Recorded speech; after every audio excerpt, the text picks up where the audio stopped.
सात संगत जी प्यार से कहिए धन निरंकार जी। सात संगत जी दास आज आपके साथ एक सच्ची घटना साझा कर रहा है। ये घटना कुछ इस प्रकार है कि सात संगत जी महात्मा संत बता रहे थे कि सात संगत जी कभी हमसे भूलवश कुछ ऐसी गलतियां हो जाती हैं जिस कारण हम अहम के वशीभूत होके सात संगत जी सामने वाले को अपने से नीचा समझते हैं और अपने को ज्ञानी समझते हैं, जिस कारण सात संगत जी हम दूसरों में अवगुण निकालने लगते हैं। कुछ इसी प्रकार की ये घटना है। सात संगत जी एक बहन होती है जो ब्रह्मज्ञानी निरंकारी परिवार से ताल्लुक़ रखती थी। बहन की शादी एक परिवार में हुई जो संसारी था। सात संगत जी परिवार संसारी था लेकिन बहन निरंकारी थी। कारण बस मात्र इतना था कि बहन को हजूर सदगुरु बाबा जी ने ये ब्रह्म ज्ञान दिया और सात संगत जी इस निरंकार प्रभु परमात्मा के दर्शन बहन को हो चुके। तो बहन अपना जीवन हजूर बाबा जी के एहसानों तले सात संगत जी रखते हुए अपने आप को सात संगत जी हजूर की बंदगी में बहन का जीवन हमेशा बीतने लगता है। सात संगत जी एक दिन जब बहन की शादी हुई तो सात संगत जी आप जानते हैं कि संत महात्मा भोले होते हैं, सीधे होते हैं। पहले नहीं होते हैं, पहले उनके अंदर भी चालाकी थी, चतुराई थी। सात संगत जी हम आप पहले आप जानते हैं ज्ञान नहीं मिला होता है तो सात संगत जी हमें ये निरंकार प्रभु के दर्शन भी नहीं हुए होते हैं। तब सात संगत जी हमारा जीवन क्या होता है? सात संगत जी हम भी संसार की तरह चालाकी चतुराई कर रहे होते हैं। कुछ इसी प्रकार बहन भी पहले जीवन इस तरह था बहन का, लेकिन जब सात संगत जी परमात्मा के दर्शन हुए तो सात संगत जी बात कुछ इतनी सी है कि सात संगत जी हम आप जानते हैं कि सात संगत जी जैसे हम लोग पहले चालाकी चतुराई करते थे तो सात संगत जी गांव में एक कहावत बोली जाती है कि सात संगत जी मुंह से खाते थे, पेट से चिल्लाते थे। मतलब क्या है कि सात संगत जी मुंह से तो लगता था कि हमने कुछ खाया है लेकिन पेट में भूख लगी रहती थी। सात संगत जी कहने का भाव क्या है कि सात संगत जी अगर हम कहीं कोई चीज़ पाना चाहते थे और उसे गलत तरीके से अगर हम पाते थे तो सात संगत जी पा तो लेते थे लेकिन खुशी नहीं मिलती थी।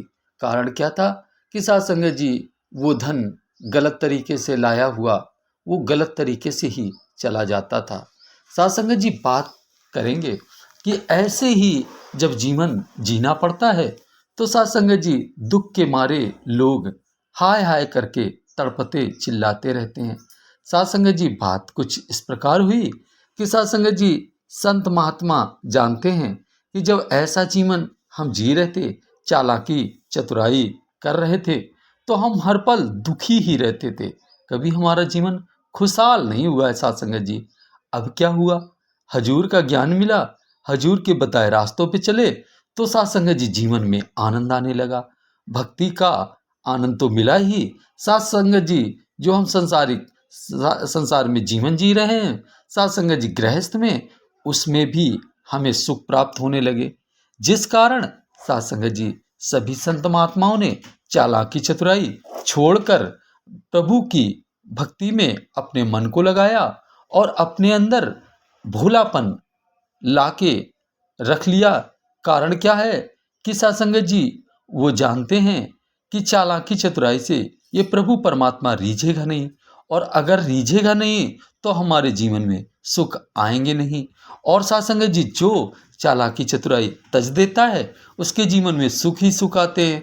तो सात संगत जी सामने वाले जो ब्रह्म ज्ञान हजूर सदगुरु बाबा जी से लेते हैं और लेने के बाद जैसे ही बाबा जी की कृपा होती रही तो सात संगत जी उनके दुख गए और सुख आने आरंभ हुए और उन्होंने अपने आप को सहज करते हुए हजूर सदगुरु बाबा जी के चरणों में समर्पित कर दिया।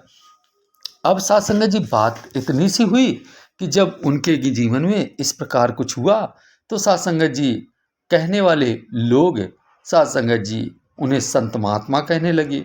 और जब संसार की नज़र में वो पड़े तो साथ संगत जी लोग उन्हें पागल कहने लगे, मूर्ख कहने लगे। साथ संगत जी इस प्रकार ऐसे ही कुछ अवस्था बहन की हो गई। बहन का जीवन सहज था, सिंपल था। और साथ संगत जी सच्चे दिल से प्रभु की भक्ति करना, जो मिल जाए उसमें शुक्र गुजर करना, और साथ संगत जी परिवार की सेवा करना। लेकिन परिवार को तो कुछ और ही चाहिए था। परिवार को तो ऐसी लड़की की तलाश थी कि जो लड़की फ्रैंकली हो, तेज हो और चालाकी और चतुराई से भरी बहू की अपेक्षा परिवार कर रहा था। साथ संगत जी फिर दास आपको बताना चाहेगा कि एक दिन ऐसा समय आया कि साथ संगत जी वो जो परिवार था, उस परिवार में एक वृद्ध माता जी रहती थी। साथ संगत जी एक दिन ऐसा पल आया कि वो माता जी का स्वास्थ्य खराब हो गया। जब स्वास्थ्य खराब हुआ तो साथ संगत जी वो माता जी के पास परिवार का कोई सदस्य नहीं जाता था, क्योंकि सभी परिवार में चालाक और चतुर थे, जिस कारण वो अपने कार्यों में व्यस्त रहते थे और माता जी के नज़दीक कोई नहीं आता था। लेकिन वो बहन हर पल अपनी बूढ़ी सास के पास जाकर सेवा करती और अवतारवाणी की कुछ लाइनें पढ़ती, सुमिरन किया करती।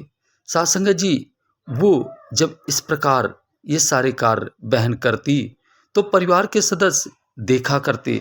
साथ संगत जी सास को अंत समय उस बहन की ये अच्छाइयाँ बहुत सुंदर लगने लगीं, क्योंकि साथ संगत जी अंतिम क्षण में साथ संगत जी प्रभु के सिवा कुछ और भाता नहीं है। क्योंकि साथ संगत जी सबको पता होता है कि जब हम यहाँ से जाएंगे तो हमारा साथ देने वाला ये निरंकार प्रभु परमात्मा ही होता है।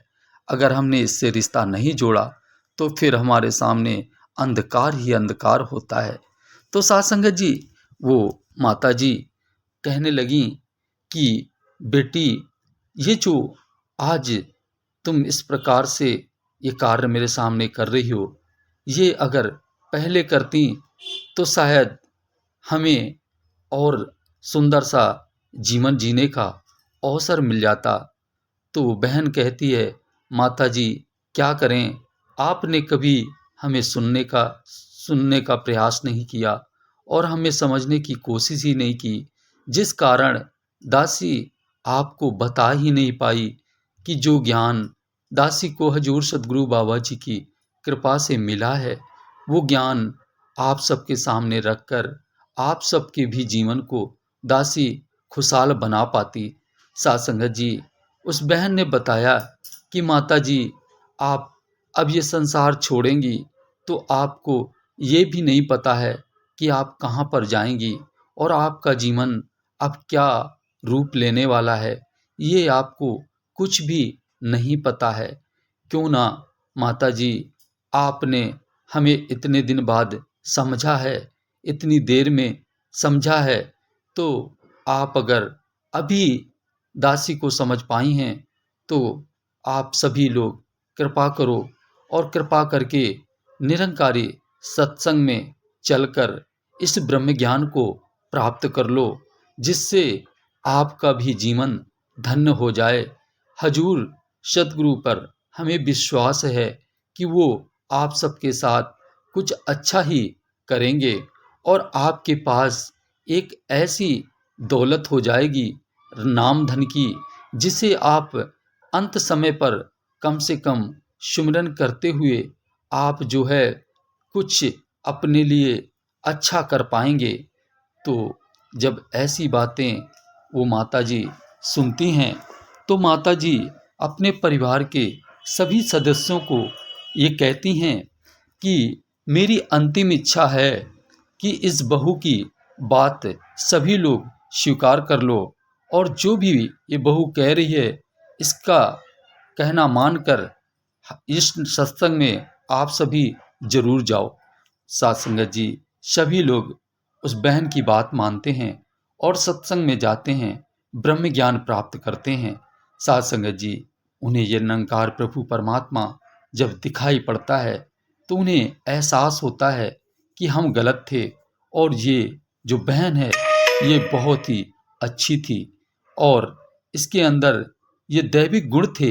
इसी कारण इस बहन का जो स्वभाव था वो सरल था, सीधा था, लेकिन हम इस बहन को पागल और मूर्ख समझ रहे थे, जबकि असल में मूर्ख तो हम हैं, पागल तो हम हैं।